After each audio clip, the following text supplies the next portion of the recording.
एक जंगल में जहां फैसला लकड़ियां काटने जाता था, वहां एक पुराना और वीरान कुआं था। यह कुआं इतना कदीम था कि गांव वाले इसका नाम लेने से भी घबराते थे। मगर एक जमाने में यह कुआं जिंदगी की निशानी समझा जाता था। इसके पानी से लोग अपनी प्यास बुझाते थे। लेकिन वक्त गुजरने के साथ यह खौफ की निशानी बन गया और इसे परिंदों का कुआं कहा जाने लगा। गांव के बुजुर्ग अक्सर बताते थे कि रात के अंधेरे में कुएं के करीब दरख्तों में कोई नामालूम चीज घूमती है जो नजर नहीं आती। दरख्तों की शाखें बिला वजह कांपने लगती हैं। शाम ढलने के बाद यह कुआं गोया दोबारा जिंदा हो जाता है। जो बदकिस्मत मुसाफिर रात को वहां से गुजरता, वह रास्ता भटक जाता। अचानक एक जोरदार और अजीब आवाज उसका नाम पुकारती और उसे अपनी तरफ खींचती। गांव के बुजुर्ग यह भी बताते थे कि यह कुआं कई मासूम जानें निगल चुका है। यही डर फैसला के दिल में भी था, इसीलिए वह रोज जंगल जाता, मगर सूरज गुरूब होने से पहले वापस आ जाता। वह जानता था कि जो इस कुएं के जाल में फंस गया, वह कभी वापस नहीं आ सकता। एक दिन फैसला लकड़ियों का गट्ठर अपने कंधों पर उठाए अपने घर की तरफ धीरे धीरे जा रहा था। फैसल की उम्र करीबन 50 साल थी और वह एक सादा इंसान था। वह दिन भर जंगल में पेड़ काटता और मेहनत करता, और जब शाम को घर लौटता तो भी आराम उसे नसीब ना होता। गरीबी तो गोया उसके नसीब में लिखी जा चुकी थी, लेकिन उसकी जिंदगी गरीबी की वजह से नहीं, बल्कि उसकी बीवी ज़ैनब की वजह से मुश्किल हो चुकी थी। हर रोज उसे यही ताने सुनने पड़ते कि तुम्हारी कमाई नाकाफी है, तुम किस काम के हो। मैं उस दिन को रोती हूं जब मैंने तुमसे शादी की। यह अल्फाज फैसल के दिल पर तीर की तरह लगते और उसके कानों में जहर घोल देते। फैसल जो कुछ भी मेहनत से कमाता, ज़ैनब एक लम्हे में उससे छीन लेती। फैसल के कपड़े पुराने और जूते फट चुके थे, लेकिन ज़ैनब को उसकी हालत की कोई परवाह न थी।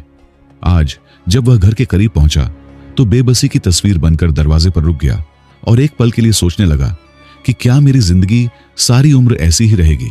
नहीं, आज से मैं जो कमाऊंगा उसमें से कुछ अपने लिए रखूंगा ताकि नए कपड़े और जूते खरीद सकूं।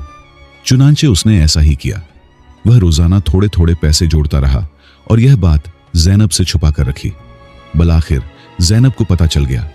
जब उसने फैसल को पैसे गिनते देखा तो वह गुस्से में आ गई और कहने लगी कि यह रकम जल्दी से मेरे हवाले कर दो।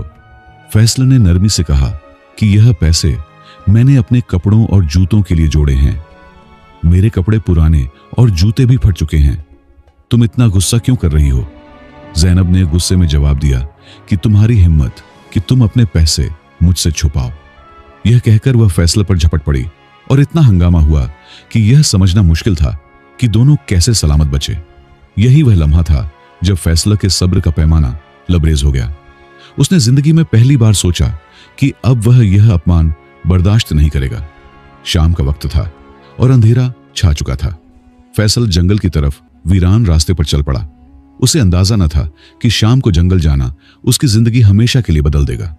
घर से निकलते वक्त उसने ज़ैनब को बस इतना कहा कि वह उसके पीछे न आए, लेकिन अभी वह ज्यादा दूर न गया था कि ज़ैनब गधे पर सवार होकर उसका ताकुब करने लगी और धीमी आवाज में बड़बड़ाती रही कि जरूर उसने कोई दौलत मुझसे छुपाई होगी। फैसल को भी इस बात का अंदाजा हो गया कि ज़ैनब उसका पीछा कर रही है, इसलिए उसने फैसला किया कि वह अनजान बनकर काम लेगा। जब फैसला जंगल में पहुंचा तो उसने लकड़ियां काटना शुरू कर दी। ज़ैनब दूर खड़ी उसे देखने लगी और फिर इधर उधर टहलने लगी, यहां तक कि वह टहलते टहलते उसी वीरान कुएं के पास जा पहुंची। वह कुएं में झांकने ही वाली थी कि फैसला की आवाज पूरे जंगल में जोर से गूंजने लगी कि खबरदार, इस कुएं से दूर रहो, वापस आओ।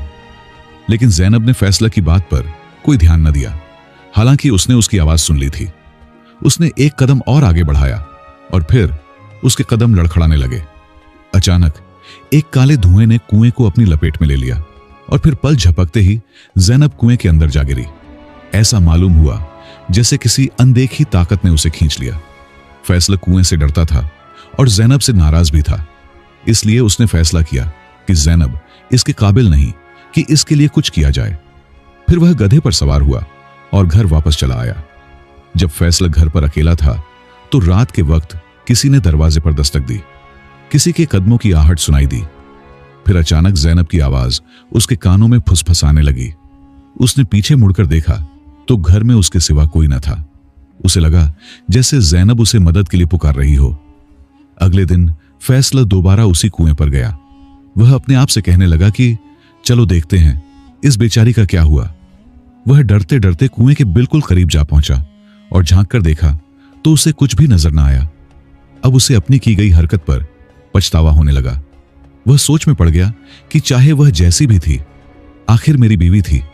अभी वह यह सोच ही रहा था कि कुएं से अजीब व गरीब आवाजें आने लगीं। उसे कभी जैनब की आवाज आती और कभी किसी डरावनी मखलूक की घरघराहट। फैसला यह सुनकर बहुत घबराया, लेकिन उसे तसल्ली भी हुई कि जैनब अभी तक जिंदा है।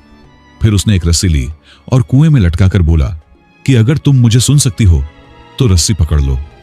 कुछ पल बाद उसने महसूस किया कि रस्सी तन गई और किसी ने उसे मजबूती से पकड़ लिया। फैसल पूरी ताकत से रस्सी को ऊपर खींचने लगा। वह पूरी ताकत से खींचता रहा, यहां तक कि थक कर चूर हो गया। जब रस्सी का सिरा ऊपर आया तो उसके साथ एक डरावनी परछाई नजर आई। यह एक जिन था।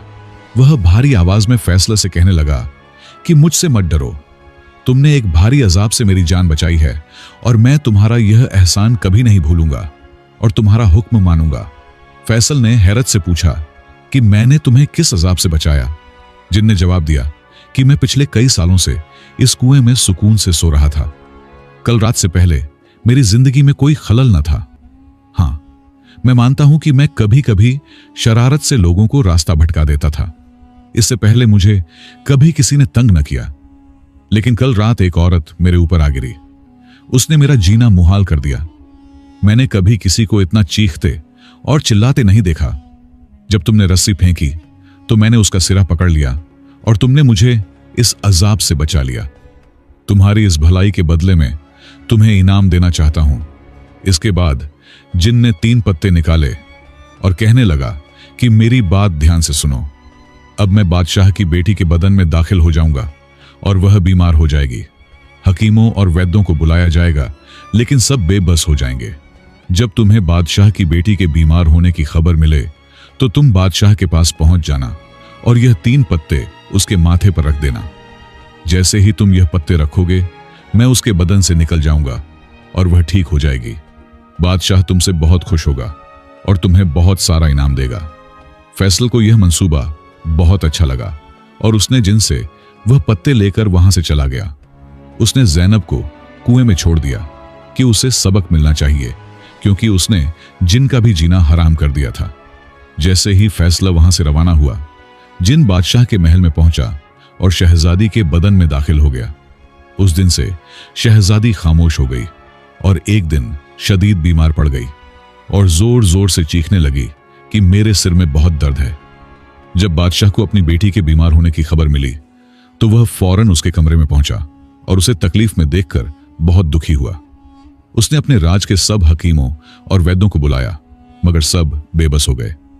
शहजादी दर्द से तड़प रही थी और उसकी तकलीफ बढ़ती जा रही थी। इधर फैसल घर आकर बहुत खुश था, क्योंकि वह जैनब से नजात पा चुका था। वह इस खुशी में जिन के दिए गए 3 पत्तों को भी भूल गया। फिर एक दिन उसने बादशाह का ऐलान सुना कि मेरी बेटी बहुत बीमार है। हकीम, ज्योतिषी, वैद्य सब नाकाम हो चुके हैं। जो मेरी बेटी को ठीक करेगा, मैं अपने खजानों का मुंह खोल दूंगा। बादशाह का ऐलान सुनते ही फैसल को जिन के दिए गए 3 पत्तों का ख्याल आया और वह फौरन बादशाह के महल की तरफ चल पड़ा। जब बादशाह ने फैसल से पूछा कि क्या तुम मेरी बेटी को ठीक कर सकते हो, तो उसने अकड़ दिखाई और कहने लगा कि हां, मैं कर सकता हूं, लेकिन पहले मेरे खाने का बंदोबस्त करो। खाली पेट कुछ नहीं होगा। उसके सामने तरह तरह के स्वादिष्ट खाने रखे गए और फैसल ने पेट भरकर खाना खाया। जब फैसल खाने से निपट गया तो बादशाह फौरन उसे अपनी बीमार बेटी के कमरे में ले गया। शहजादी अब भी बहुत तकलीफ में थी। फैसल ने 3 पत्तों को पानी में भिगोया और शहजादी के माथे पर रख दिया। पत्ते रखते ही शहजादी का दर्द गायब हो गया और वह ऐसी सुस्त हो गई जैसे कभी बीमार न थी। बादशाह ने फैसल पर दौलत लुटा दी और उसका बहुत शुक्रिया अदा किया और उसे इज्जत के साथ महल से रुखसत किया। अब फैसल अपनी जिंदगी में बहुत खुश था, लेकिन उसे कभी कभी जैनब का ख्याल आता, लेकिन उसे वापस लाने की हिम्मत न हुई। वह हर रोज उसी कुएं पर जाता और खाने की एक प्लेट रस्सी की मदद से कुएं में उतारता और वापस चला आता। वक्त यूं ही गुजरता रहा। अचानक एक दिन फैसल ने बादशाह का ऐलान सुना। वह निराश स्वर में कह रहा था कि पड़ोसी मुल्क का बादशाह, जो मेरा दोस्त भी है, उसकी बेटी भी उसी हालत में है जैसी मेरी बेटी की थी। क्या कोई है जो उसकी बेटी का इलाज कर सके या उस लकड़हारे का पता बता सके जिसने मेरी बेटी को ठीक किया? फैसल ने बादशाह के इस ऐलान पर कोई ध्यान न दिया। वह अपनी जिंदगी से खुश था और उसे और किसी इनाम की जरूरत न थी। लेकिन जब बादशाह के नौकर उसके मकान तक पहुंचे तो वह मना न कर सका। लिहाजा उसे पड़ोसी मुल्क के बादशाह के दरबार की तरफ रवाना होना पड़ा। फैसल जैसे ही शहजादी के कमरे में पहुंचा तो वह देखकर समझ गया कि उसका सामना फिर उसी जिन से हुआ है। उसने पत्ते निकाले और माथे पर रखने लगा, लेकिन जिन की तेज आवाज गूंजी कि रख जाओ। फिर जिन ने इंसानी रूप धारण कर फैसल के सामने खड़ा हो गया। उसने कहा कि तुमने पहले मुझ पर एहसान किया और मैंने तुम्हें इनाम दिलाया, लेकिन अब तुम यह नहीं कह सकते कि मैं तुम्हारा मोहताज हूं। मैंने पहले तुम्हारी वजह से एक शहजादी छोड़ी और अब तुम चाहते हो कि मैं इसे भी खो दूं।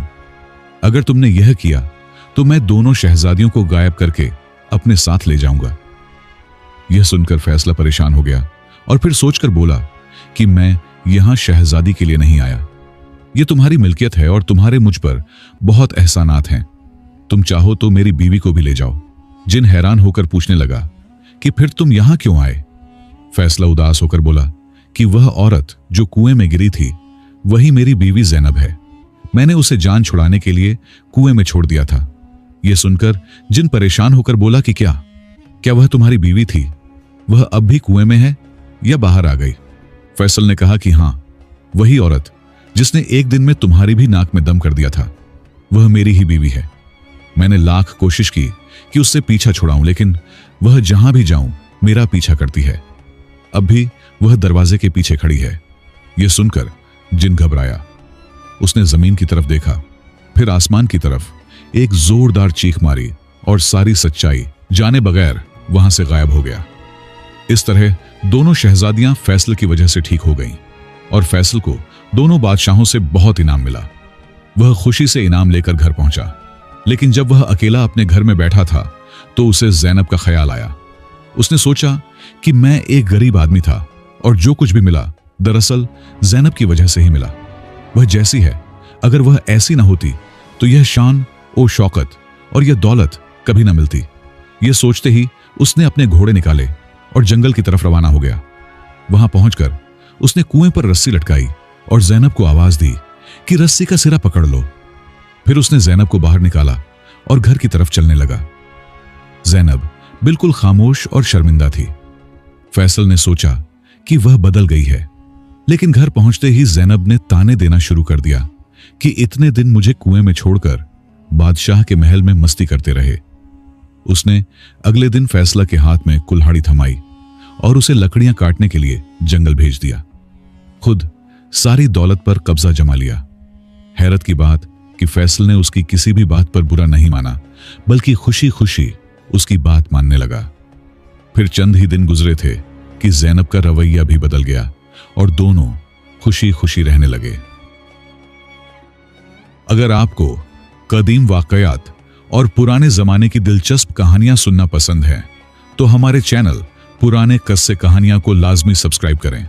यहां आपको हर वीडियो में माजी की वो सनसनीखेज और सबक आमोज बातें मिलेंगी जो आपको एक नई दुनिया में ले जाएंगी।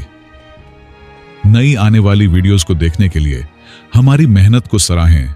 वीडियोस को लाइक, शेयर और सब्सक्राइब करना ना भूलें। आपका साथ ही हमारी सबसे बड़ी ताकत है।